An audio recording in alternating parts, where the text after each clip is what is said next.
শুভ নববর্ষ সকলকে।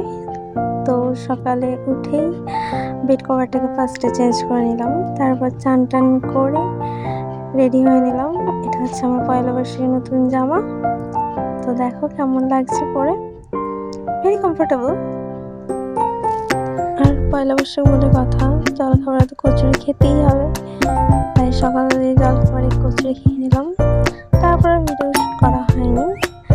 তো এটা সন্ধ্যাবেলায় সব ভেজিটেবলগুলো কেটে নিয়েছিলাম, চাউমিন করবো। আর চাউমিনটা এখানে বয়েল করতে দিয়েছিলাম। তো এটা হচ্ছে তার ফাইনাল লুক। কেমন হয়েছে সবাই বলো। যদি তোমাদের ভালো লাগে তাহলে এর ফুল রেসিপিটা তোমাদের এখন করে দেখাবো। তো পয়লা বৈশাখে হালকা তো সবাই করেছে। আমরা একটা মিষ্টি ব্যাগটি পেয়েছি, তোমরা কে কটা মিষ্টি ব্যাগ পেলে অবশ্যই জানিও। তো ভিডিওটা এই পর্যন্তই, কেমন লাগলো সবাই বলো।